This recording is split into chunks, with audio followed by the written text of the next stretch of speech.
Land Acknowledgement. As we gather together, we acknowledge the sacred land on which we reside. It has been a site of human activity for 15,000 years. This land is the territory of the Huron-Wendat and Petun First Nations, the Seneca, and most recently, the Mississaugas of the Credit River. The territory was the subject of Dish with One Spoon Wampum Belt Covenant, an agreement between the Iroquois Confederacy and Confederacy of the Ojibwe and allied nations to peaceably share and care for the resources around the Great Lakes. Today, this gathering place is still the home of many Indigenous people from across Turtle Island, and we are grateful to have the opportunity to work in the community on this territory. We are also mindful of broken covenants and the need to strive to make right with all our relations. Last but certainly not least, we acknowledge the people of African descent who were brought here against their own will or in search of a safe place to live their lives and raise their children. Reconnaissance des terres. En nous rassemblant, nous reconnaissons la terre sacrée sur laquelle nous résidons. C'est un site d'activité humaine depuis 15 000 ans. Cette terre est le territoire des Premières Nations Huron-Wendat et Petun, les Scéniques et plus récemment les Mississaugas de la rivière Crédit. Le territoire était sujet de l'alliance de la ceinture Wampum plat avec cuillère, un accord entre la Confédération Iroquois et Confédération des Ojibwe et des nations alliées à partager et à prendre soin pacifiquement pour les ressources autour des Grands Lacs. Aujourd'hui, ce lieu de rassemblement est toujours le foyer de nombreux peuples autochtones de toute l'île de la Tortue et nous sommes reconnaissants d'avoir la possibilité de travailler dans la communauté sur ce territoire. Nous sommes également conscients des alliances brisées et de la nécessité de nous efforcer de guérir toutes nos relations. Dernier point, mais non le moindre, nous remercions les personnes d'ascendance africaine qui ont été amenées ici contre leur volonté ou à la recherche d'un endroit sûr où vivre leur vie et élever leurs enfants.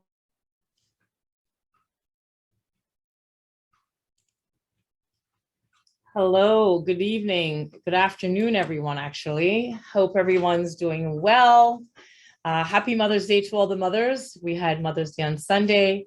I'm Nadine Spencer, the CEO of the Black Business and Professional Association.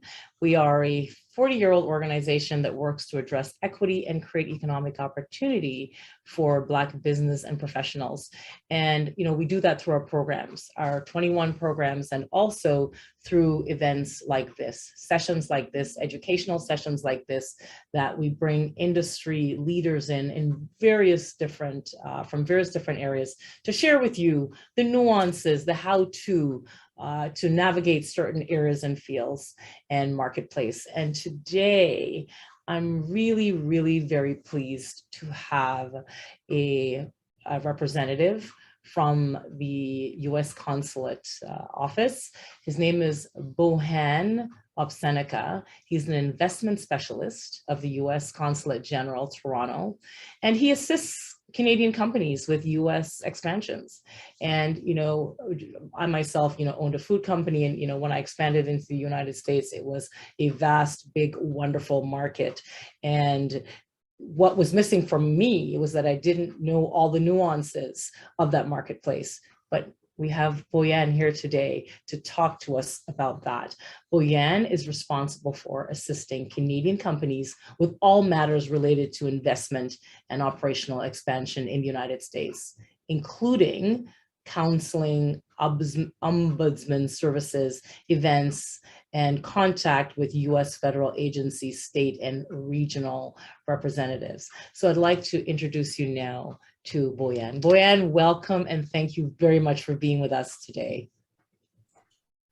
Thank you so much, Nadine. It's a pleasure to be here. And thank you for that introduction. So I'm with the U.S. Consulate here in Toronto. I'm originally from Toronto. I was raised here, been living here since 7 years old. So I'm a local boy, and I, I, my role here at the U.S. consulate is really just to help Canadian companies expand to the U.S. and to make that process as smooth as possible. And that's part of a program that we call Selectusa.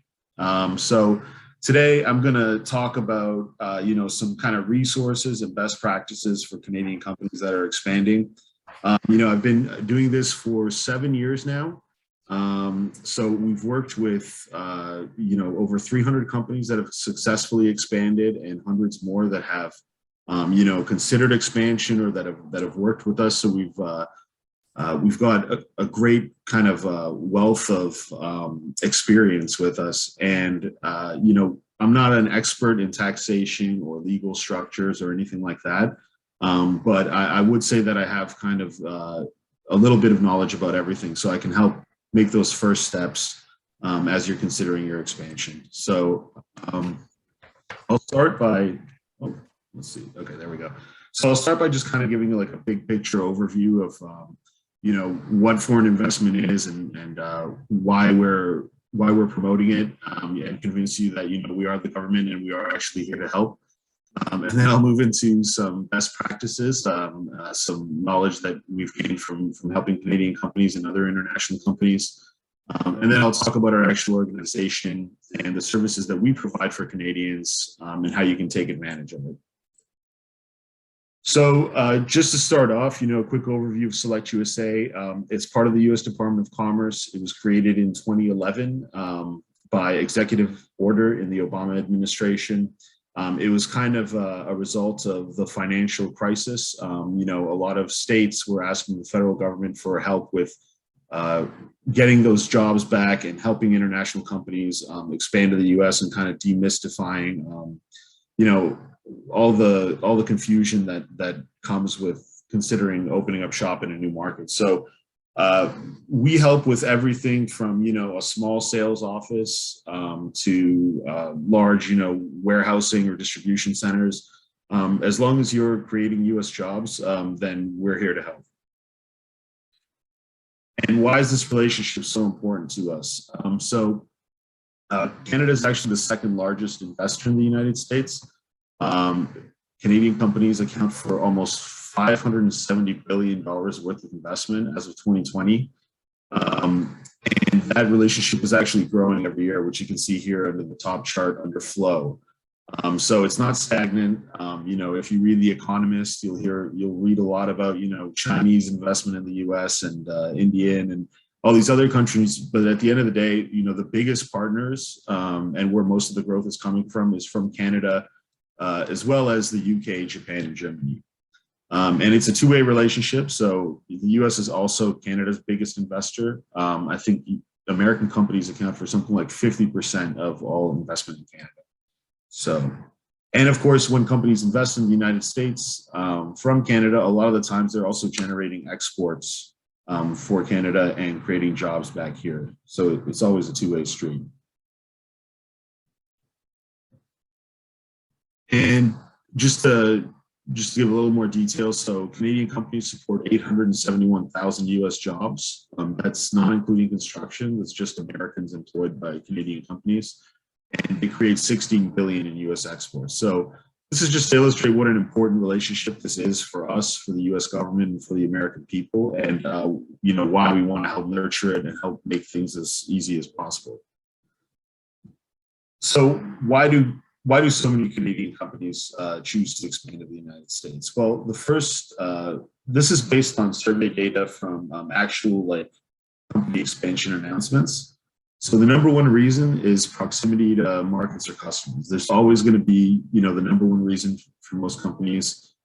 There's always a business reason for it. The US is the world's largest consumer market. There's a lot of potential, and I think a lot of Canadian companies see the US as a kind of a natural next market. I know I've talked to a lot of companies, in Toronto that think of, New York as a more natural fit for their next step than they do, Vancouver or Calgary. So it's a very close relationship. One thing I want to point out here is that skilled workforce availability is really a top concern nowadays for companies. Are you going to be able to find workers if you need to hire in the U.S.? And I'll talk a little bit more about that later and how how you can mitigate those concerns and set up a talent pipeline. Something I just want to point out here. One of the biggest questions that we get is about IPA or government support. So about incentives, basically. IPA stands for Investment Promotion Agency. But that's actually not a concern. That's not a that Canadians are investing in the US. So I always say to companies, you have to have the business reason first. And then once you have some locations picked out, then you can start talking about incentives and grants and so on. Yeah, I think this is just common knowledge. It's the world's largest market. We have a shared language and culture. And I think maybe the most important part of why so many Canadians choose the US is that it's an open business country. Once you are there in the US, once you actually have a location or a subsidiary, you're incorporated, then you are treated the same as any US company is in terms of the law, IP, and so on. So I think that's a huge advantage. So a lot of companies ask me, will I be treated differently because I'm a Canadian company? And the answer is no, not by the legal and regulatory system. So that's kind of a big picture overview. Now I'm going to get into some kind of best practices, tips. I guess you could call it like frequently asked questions. So first of all, kind of the key considerations: know before you go. Know what your goal is. Are you there to generate sales? Are you there because you need to be close to your customers? Are you there, for R&D purposes? So just have your goal at top of mind whenever you're considering your location. When you do pick out some locations, you have to do a labor analysis. Make sure that you're going to have the workforce available close by. I already mentioned that. Make sure that you have the right, credentials. Are there community colleges or technical schools, the certifications that you need? Is there a talent pipeline for you? So that's something that's really important to consider. And I'll talk a little bit more about supply chain and credits and incentives, but these are kind of the top 5 considerations that Canadian companies have cited as, what they wish that somebody had told them to think about before they set up shop in the US. So this is our foreign investment checklist. This is kind of like, before you actually set up in the US, some things to keep in mind. I'll link to this later. We have it on our website as something called the Investor Guide. So if you go to selectusa.gov, you can see all of these in more detail. There's a lot of things in the US that are different from Canada, a lot of things that are also different from state to state. So this is just kind of a checklist to make sure to double check all of those things and make sure that you're going in fully informed. The US can be difficult to navigate because each state has their own laws and rules, especially when it comes to things like workforce and taxation. And that's something that we can help with, and we can also help connect you to other companies and service providers that can help with that. So incentives. This is one of the top questions that we get. When it comes to foreign investment, companies are always asking about, show me the money, right? So it's a very complex system in the US with incentives. I'd say it's harder. It's much more, opaque than Canada's. But the good news about it is that it's also much more flexible in Canada. So it's kind of a spectrum in the US. You have non-discretionary and discretionary incentives and everything in between. So non-discretionary incentives are basically like checking a box. That's, to give you an example, there's something called an opportunity zones tax credit. So if you're set up in an opportunity zone, which is an, historically economically depressed area, you can qualify for a tax credit. And it's basically like checking a box. So are you in the right area? Are you in the right zip code? And is it an opportunity zone? And then if you qualify, you get the grant regardless of, what type of business it is or, what type of jobs you're creating. Now, discretionary incentives are negotiated basically, and they depend on a variety of factors. It can be how many jobs you're creating, what this value of the capital investment is. Are you repurposing an old facility? What area is it in, and so on and so forth. So for purely discretionary incentives, there are none available at the federal level, but there are a lot available at the state level. Incentives can take on a lot of different forms. You have everything from tax credits, rebates and abatements, to job training credits, R&D credits, subsidies, and in some cases, some states will even give cash to companies to set up in their area. Now, just a quick note. So it works a little differently in the US than it does in Canada. In Canada, incentives are awarded at the federal level and at the provincial level. In the US, most incentives are awarded at the state level. And we also have, in some states, in some places, regional and municipal incentives. Just to give you an example, in Texas, there's no corporate income tax. So in order to create incentives for taxes, they work with the municipalities, and you can get a break on property tax when you set up shop in a Texas state. So that's something to keep in mind. In Texas, it's really more about which city you're going to rather than the state itself. Again, that just illustrates how different things are, from state to state in the US. And some incentives are even transferable or tradable. Now, most places take a holistic approach to this. They're looking at the quality of the jobs, how you're contributing to the quality of life in the area, what the wages are, is it high skilled or not? But the most important factors that they look at are the number of jobs, of course. But if you are looking at something, maybe smaller, maybe 5 to 10 jobs, then I would focus on the quality that you're bringing and how it's going to improve the quality of life and make it a more attractive place to live. So actually, I'll talk about the incentives tracking, where to find incentives a little bit later. One thing I also want to talk about is the Minority Business Development Agency. So this is an agency housed within the U.S. Department of Commerce. It's dedicated to the growth and global competitiveness of minority-owned business enterprises, MBEs. And basically they provide, business development, counseling, grants and advice to minority businesses in the U.S. They have, I think, 20 locations across the U.S.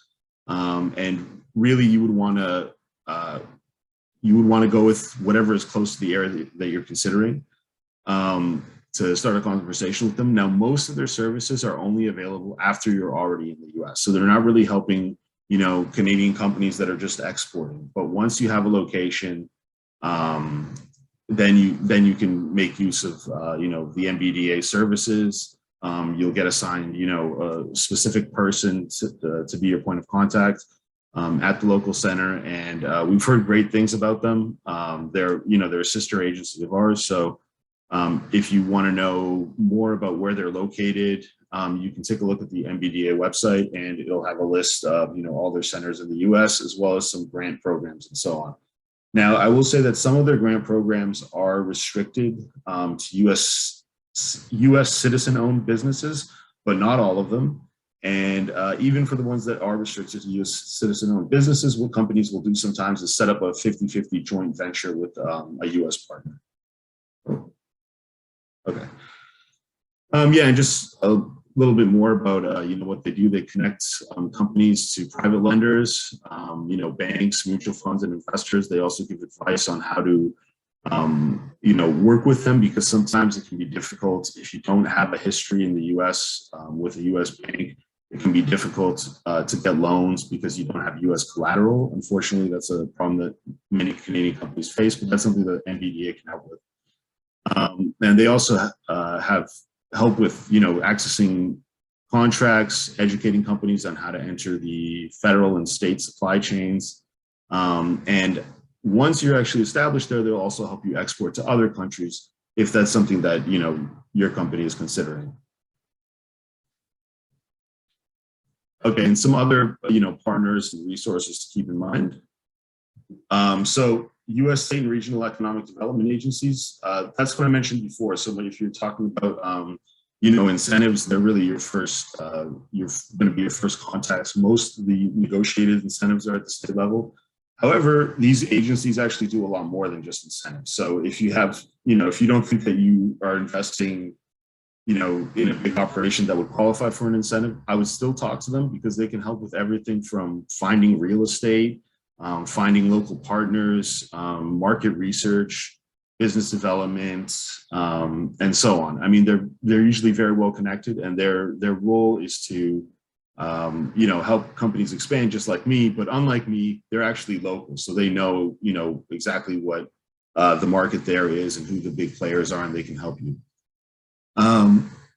Another big resource is EDC. I'm sure some of you are familiar with them. They actually have a program for foreign investment financing. So when Canadian companies are expanding abroad, they can help finance it. And of course, they can also help underwrite it. Service providers, taxes, legal considerations, immigration considerations. We can help connect you with service providers in those areas, whether you need somebody local or you prefer, a Canadian-based company. We can help find the experts that can help move your project forward. Utility providers. So a lot of people don't realize this, but in the US, a lot of utility providers also provide incentives. If you're going to be using, a significant amount of energy, then they might want to compete with other utilities to attract you to their market. So they'll actually provide, breaks on energy costs in order to locate in their jurisdiction. So that's something to keep in mind if you're looking at something like a factory, or something else that's going to use a lot of power. Of course, the Canadian consulates in the United States, a great resource. The trade commissioners, especially if you're looking for business development. They have, I think, 6 or 7 consulates throughout the US. And if you need a connection with them, we're happy to make that. Chambers of commerce and associations. And the last thing I'll mention is US Export Assistance Centers. They're great. They're actually our domestic counterparts. So we have 100 offices in the US. And when I say we, I mean the US Commercial Service. And they help US companies export abroad. So again, if you're going to be opening a US location with the intention to export to countries other than the US and Canada, they're a great resource, and they connect with our consulates abroad to actually do, business development, matchmaking, and find you partners overseas. And then just for earlier stage companies, there's Canadian technology accelerators throughout the Canadian consulates in the US, and also the Small Business Administration. With the Small Business Administration, it's a great resource for US companies. Unfortunately, a lot of their loans are restricted to US citizen-owned businesses. So again, if you're not looking at a joint venture, then it might not be relevant. But I will say about the SBA, they also have a lot of good educational programs and information if that's what you need. But it's just that the loans are restricted to US citizen-owned companies. So now I'll talk a little bit about Selectusa as a program and kind of more directly how we can help you. So we have 3 main services listed here. So information and counseling and research, connections. So we connect you directly with companies and agencies, US states and regions. We also host events. We host events in the US and in Canada. Our next one is coming up in June. It's called the Selectusa Investment Summit, and I'll talk about that momentarily. And then we also help with navigating the U.S. federal system. So if you have a question about, getting a permit from a U.S. federal agency, or you have an issue with, the Department of Energy or the EPA or something like that, or DHS, an immigration issue, come to us and we can help. We can leverage our position within the U.S. federal government to help get you an answer. This is not it's not like a lobbying operation. So it's not that we'll be able to, help you. We won't be able to advocate for you if you were denied entry or something like that. But if you have a question about it, then we can help find an answer, and we can go directly to that agency to get it. And I'll also mention our website on the side there as far as information and counseling goes. A lot of great resources. So www.selectusa.gov. I recommend checking it out. So a little bit more about information. Basically, you can think of us as a way to help augment your site selection process. So if you're not sure where you want to go, where you need to go, we can help you figure it out. We won't tell you where to go because, I don't think the states would want us to do that. And it would probably be irresponsible for us to do so. But what we can do is if you tell us where you're interested in and give us a set of criteria, we'll generate a research report for you that compares different locations across those vectors, and then you can make an informed decision on your own. And we have some resources that help you do that online. So I recommend checking out clustermapping.us. That's just basically Harvard University created a map of different US industries and clusters so that you know kind of where the hubs are for different types of businesses and where the clusters are. And this is an example of the report I mentioned. So hopefully you can see it. It might be a little small, but just some of the criteria here that we used to compare across were industry clusters, energy costs, transit corridors in different states, taxes and incentives, food regulations and real estate prices and regulations, real estate prices and land regulations, and workforce and wages. So I think in this case, we compared across 6 different states to help the company figure out where they wanted to go. And at the end of the day, I think they actually asked us to introduce them to all 6 states. So, if that's what ends up happening, that's fine. But hopefully this process just helps narrow it down in most cases. So I mentioned state business incentives before. Like I said, it's always good to talk to the state directly. They have a lot of incentives that aren't publicly listed, and they have discretionary ones that you can negotiate. However, if you do just want to check out what they're offering publicly, we have a state business incentives database on our website. You can organize it by different type of incentive, by the agency that's providing it, and a whole bunch of other criteria, and by state, of course. So if you want to look at that, you can go to selectusa.gov and check out the programs and incentives page. And we also have another resource on our website called the Investor Guide. It's been about 5 years in the making, and we just finished it last year. So this is like a high-level, introduction to everything that you need to know about investing in the U.S. That checklist that I had earlier is from that guide. You can see here all the different criteria, the different topics that it covers. I think it's like 180 pages. So, there's a lot of information there. But if you need a primer, if you don't know where to start with expanding in the U.S., I think this is a great resource.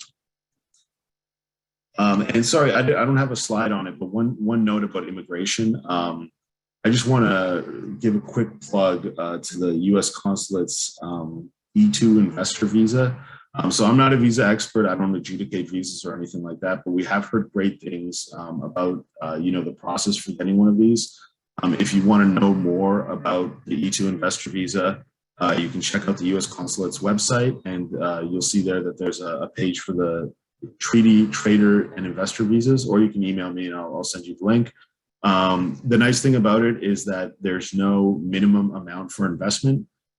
So this is really a visa designed for companies that are expanding to the U.S., where you're opening a U.S. subsidiary location and you're going to have to be traveling back and forth a lot. So highly recommend taking a look at that and considering it. Not saying that, it's the ideal visa for you or your company. Of course, every business is different, but I know that a lot of companies aren't aware of it. So I just wanted to give a quick, plug for it. So I mentioned, events that we organized before. Oh, and I should mention that almost all of our services are free of charge. So that research report and so on, everything I mentioned is free of charge.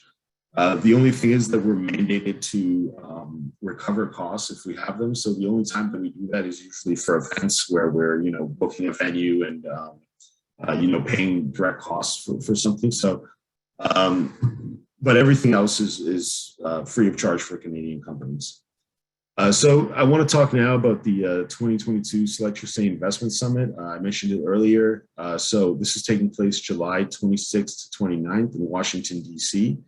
Our ambassador, David Cohen, is leading a delegation of up to 50 Canadian companies to the event. And basically it's like, you know, a one-stop for everything you need to know about expanding to the United States. So there's going to be, you know, over 150 sessions of programming. There's different tracks for earlier stage companies, mid-sized companies, and, you know, experienced investors. We have several cabinet secretaries are already signed up to speak. We are expecting a White House speaker, and we also have, I think well, I shouldn't say for this year, but in the past, we've had anywhere from 10 to 20 US governors attend as well. So, and on top of that, there's just, you know, 3,000 attendees from over 80 countries. So it's a great opportunity for networking.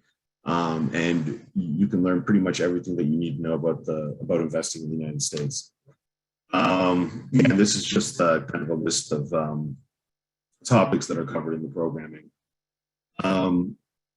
And this year we have an expanded kind of track for tech companies. So if you're a startup, you know, if there's a discount, it's $600 USD to attend. And there's also like this special program to really answer the kind of pressing questions that you have that might not apply to a big company. So these are workshop sessions, workshop style sessions. And you're in a room with like 20 people and you can ask an expert about, you know, anything that you might need to know. We also have some pitch fests in front of US private equity and venture capital representatives. And there's some prizes for the winners. And of course, it's also just a great networking opportunity if you kind of want to plug into the US startup ecosystem. Yes, I won't get too much into this event. Just so you know, if you want more information, selectusasummit.us has all the information. There's also some spin-off events that are happening before and after if you're interested in that or if you're interested in a particular region. And yeah, June 26th to 29th. There was a price increase recently, but if you use the code SUSA100, you'll get $100 USD off of the registration price. And that's it for the main part of my presentation. I hope it was informative. Yeah, I'll turn it back over to Nadine, and hopefully we can get into some questions. Thank you very much, Bojan. That was very, very informative. You know, I mentioned to you earlier that I had a food company and I exported to the United States. And at the time, you know, maybe the information's there, but I didn't find it enough. But what you've presented here is really quite very good. I loved the foreign investment checklist that you had also mentioned. I think there's a lot of key points there. And I'm going to ask individuals now, if you have questions, you know, raise your hand, we'll take your questions, and you can also put it in the chat. But just going back to the summit piece that you mentioned that's coming up June 26th to June 29th, 2022, you listed, so for companies who want to apply, what do they do? What's the easy way? Yeah, so you just go to this website, selectusasummit.us, and you'll see a big button there that says apply. Yeah, you basically just fill out your information and apply to attend. Now, the reason that it's called applying and not just registering is that basically we have to vet applications. Like I said, you know, there's a lot of high-level attendees, you know, from the US government and so on. And remember that this is an event from, you know, all over the world, 80 markets. I can say that Canadian companies are pretty much never rejected or not accepted. So it's really more of just like a registration process. And one thing I forgot to mention is that the way that we define a startup for the tech portion is that if it's a company that's less than 10 years old, less than 40 million in revenue, and less than, I think, 50 employees, then it can qualify as a startup. Yeah. Fantastic. That's great. Thank you very much. We do have one question from our Vice President of Partnerships and Outreach, Francis Del Sol. Fran, go ahead with your question. Thank you.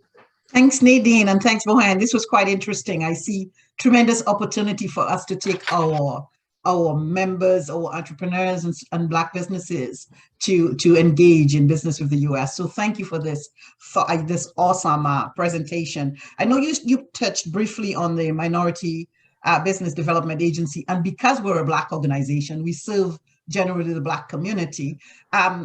How does the US government define minority owned? That's one question, and I have a follow-up. Yeah, that's a great question. So I believe that minority business is any company that's owned by African American, Hispanic American, and Pacific Islander, and Native American. So those are the four categories to qualify as a minority under minority business. And as far would as that be about 50%, 51%? Do you know what they? Yeah, I believe it's 51%. Yeah. Okay, that's good to know. That's good to know, because many of our businesses are, minority owned, but we do have others who are not other persuasions on that. I know the promotion, because I worked in procurement before. I know the promotion of minority owned businesses is big in the US, and there are niche markets specific to minority owned businesses. So if we, as the Black Business and Professional Association of Canada, representing Black businesses, were to come to the US, are we to expect the same level of support, and do we have access to those niche markets? And because that's really what we'd be looking for, the kind of supports that you offer your Black businesses in the US, something similar to ours in Canada. I'll leave the question to you. Sure, yeah.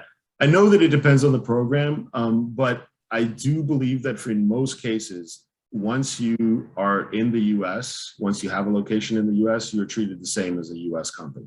Now, if you're going in, as someone without a physical US location, just as a Canadian company, I don't think that those same supports would be available, because, the goal is to expand US businesses, right? So that's their mandate, is to support US businesses.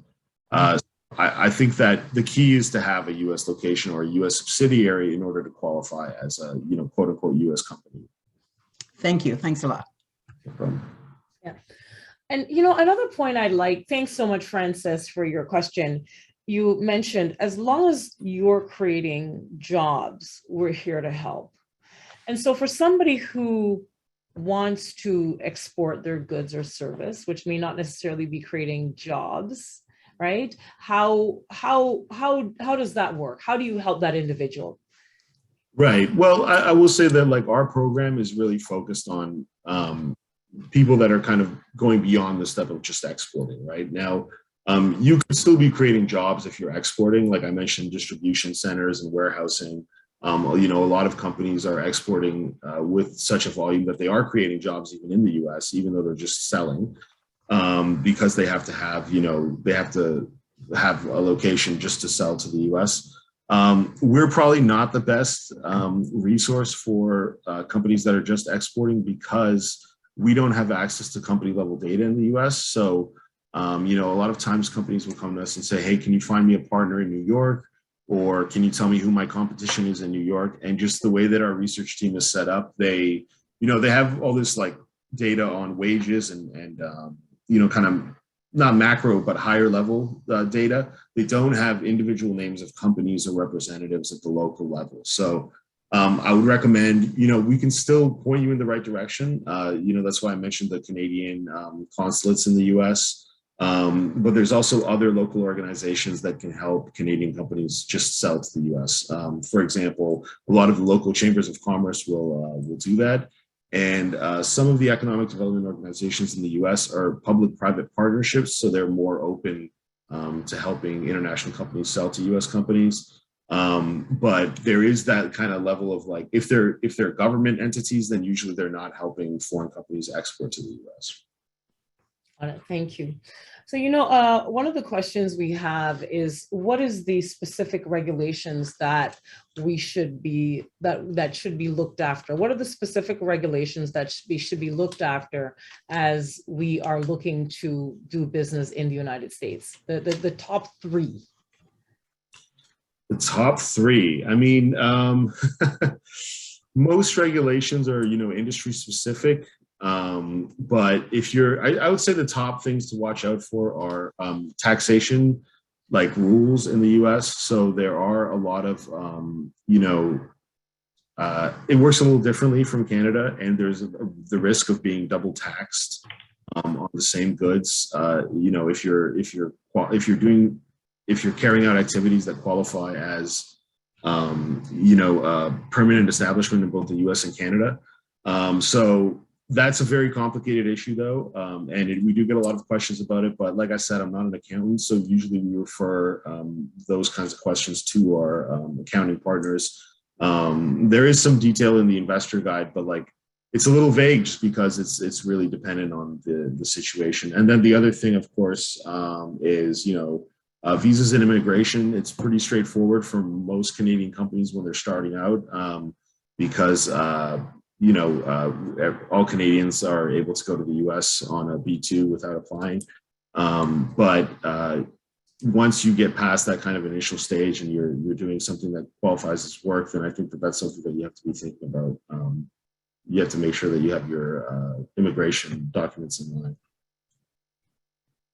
Yeah, I think, the biggest fear that businesses have is, the tax piece. We fear it here, but more so in the United States. The one thing we know that we've heard is that the IRS will lock you up if those taxes aren't dealt with and paid.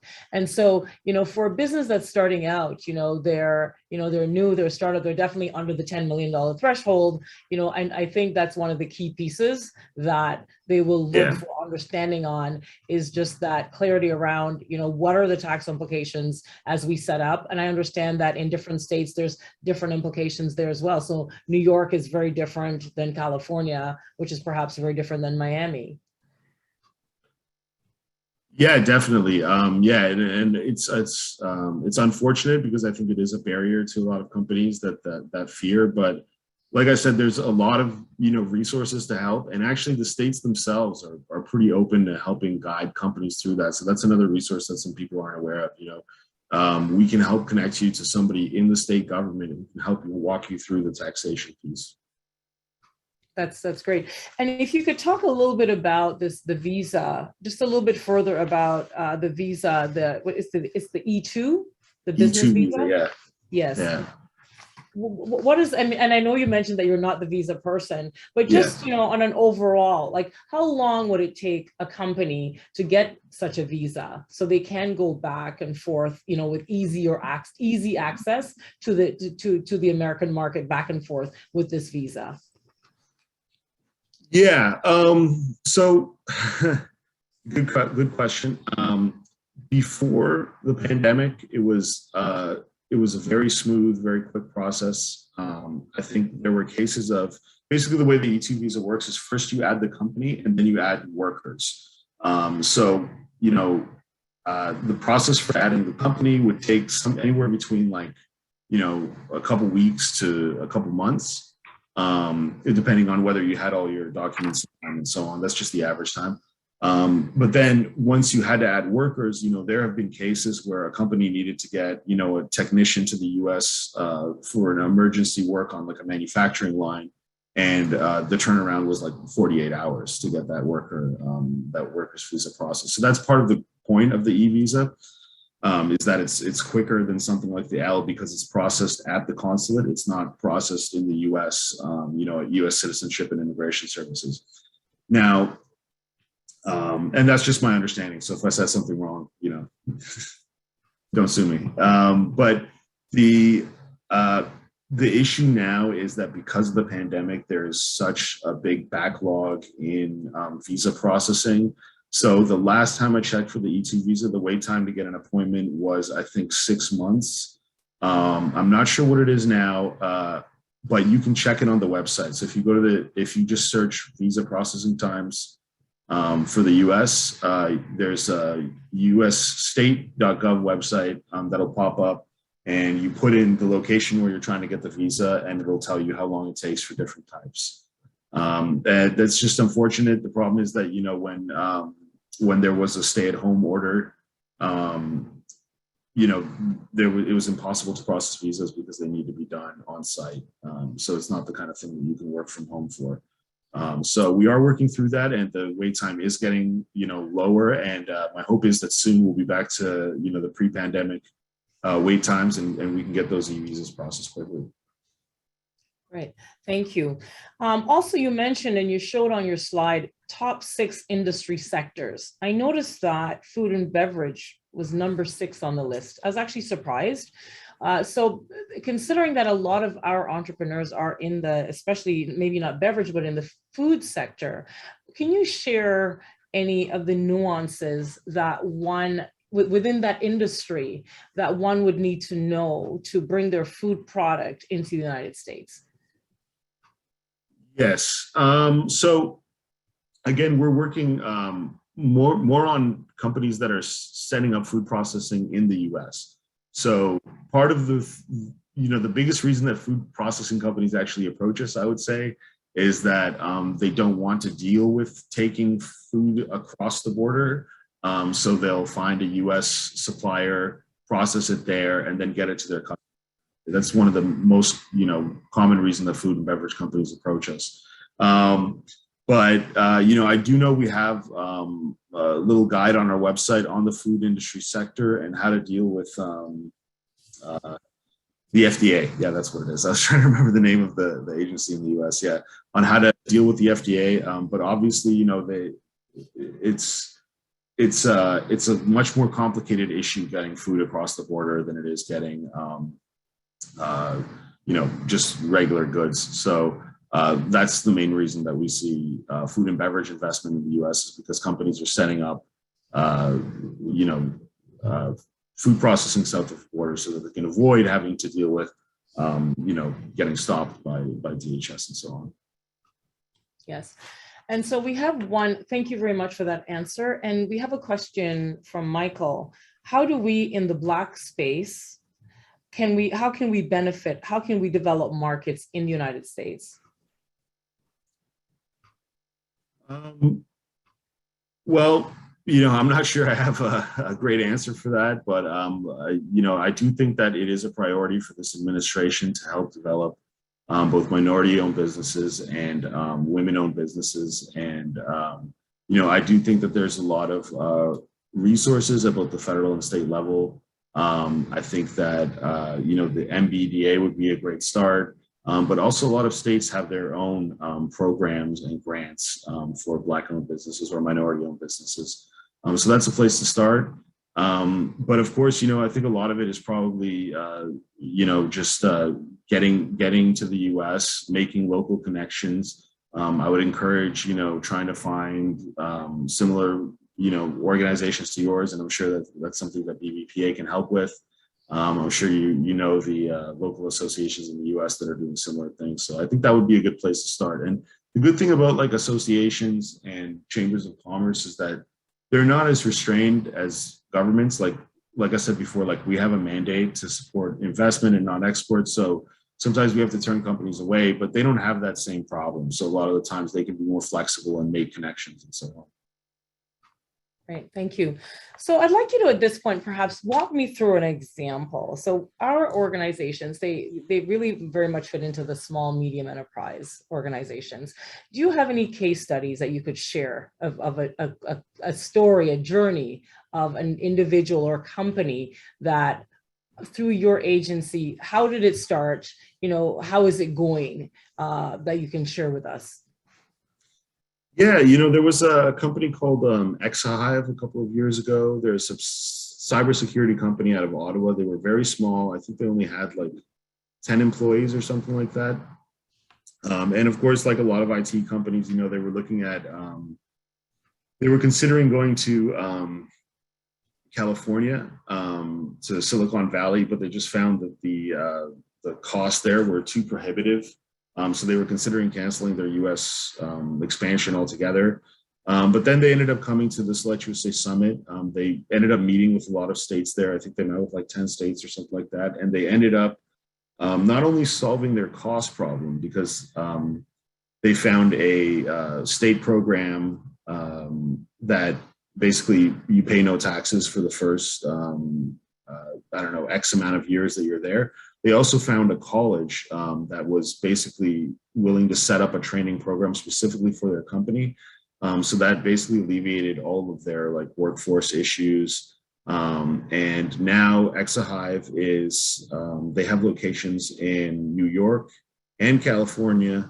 And I think they have one more. I don't know if it's public yet, but they basically expanded to 3 new locations, and they have a contract with BlackBerry in the U.S. So they've seen a lot of great success, working through our program and just going to the U.S. And making those connections with the U.S. states and regions, and kind of leveraging our program to find out what location might be best for them. A lot of times, when companies are considering where to go in the U.S., they just think about like, where the industry is. But sometimes that's not the best place because A, it's expensive, like in the case of Silicon Valley, and B, the state they don't need the business as much. So sometimes if you go with a different state that actually, wants to grow that sector and they don't have a big industry there yet, you can kind of become a first mover and take advantage of that. And, you become, you stand out rather than being lost in the crowd. Great, thank you. The next question is from Marie. She says, we find that mentorship or buddy system with other companies work for individuals wanting to do business in the United States. Is there such a program that exists? Yes, yeah. So right now we just launched our first such program, actually. So it's specifically for women in tech. It's a mentorship program where basically we take a company in the US that is large and has already expanded and has several locations, and we connect them with a startup or entrepreneur in tech, women-owned business. And yeah, it's like a year-long mentorship program. The mentor has a bunch of goals that they're expected to hit. And so far it's been very successful. It's only been going for a year though, so it's kind of our pilot program. And we do actually hope to expand it to other areas as well, not just tech and not just women-owned businesses. But yeah, I would say that outside of the programs that we might have, that yeah, finding like a mentor is a great way to expand. Nobody, I can talk a lot about expanding to the US, the lawyers and accountants can talk a lot about it, but ultimately like the person that can give you the best advice is a company that's already been through it, that's similar to yours, and they can really give you the things that you need to watch out for that might not be public knowledge. Yeah, thank you very much. And I think that's a great question. And if you're aware of it, so you mentioned specifically in the tech industry, but I think, as we look at the other industries, business services, I think that's another great one.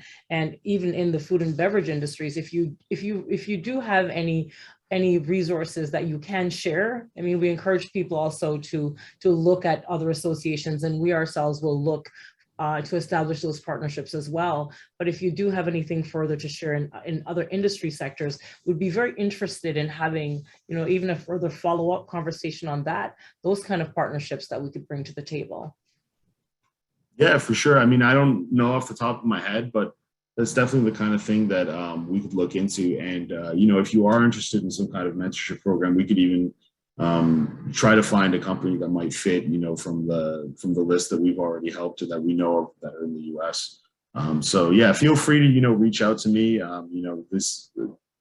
It's a pretty, as far as the Selectusa program goes, like it's pretty ad hoc. Like we most of the cases that we deal with are like on a case-by-case basis.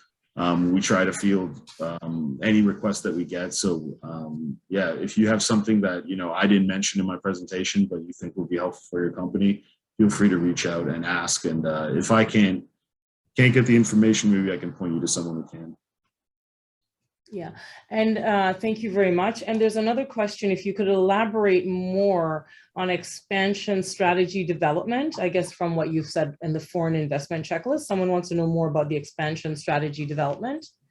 Yeah, I don't know off the top of my head, but it is in the investor guide. So there is all of those sections that were in the checklist. They have like a couple of paragraphs about it in the investor guide. So I'm happy to reach out separately and link to that.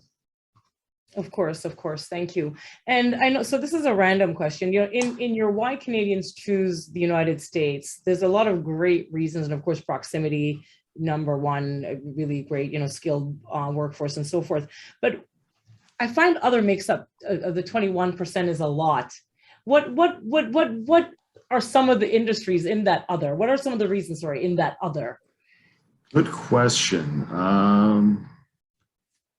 Let me see if I can pull it up quickly. And while you're looking at that, you know, there's a lot of questions in the chat around, you know, thank you for your presentation, really great, but they want to know if they can have a copy of the presentation that you shared with us for that we can, you know, put on our website so individuals can reference it. Or Yeah, I can share that after. Great, thank you. I don't have a list of the other, but it's basically, there were like a lot of like, you know, reasons cited that had like maybe, you know, 1 or 2% of companies. The thing is that the way that survey worked was that, you know, first of all, they don't add up to 100% because it's just, you know, there was no limit on how many categories a company could pick. And some of them were a little bit repetitive because, you know, companies could create their own categories. So that other is, you know, just companies filling in something that maybe wasn't on the list, but is already quite similar to, you know, finding a market or something like that. Thank you. And there's another question on the pitch. They want more information around the pitch at the summit, if it's open to all industries. It's not open to all industries. It's the ones that I listed. So that would be clean tech, cybersecurity, e-commerce and retail, fintech, medtech, and software. And there is an other category, but that's just basically like anything that falls under tech that wouldn't fall under those categories. So it is still very tech oriented. Great, thank you very much. Now, are there other industry specific, you know, whether it's business services summits that are specific to those industries, retail and so forth? Yeah, so we host, you know, events throughout the year in other sectors. So, you know, for example, every February we host an event in the auto space. We also have a medical devices event in Quebec. But if you check out our website at trade.gov/Canada, we have an events calendar, and we're slowly starting to populate it after being strictly virtual. But yeah, we'll get back into all of those. So yeah. Fantastic. Thank you very much. So Bojan, the time is up already. Can you imagine? I will take one last question from the chat.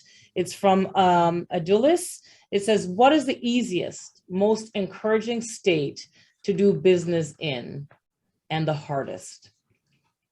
That is a great question that unfortunately I cannot answer because we are geographically neutral. So, you know, I have to, the federal government, you know, loves all our children equally.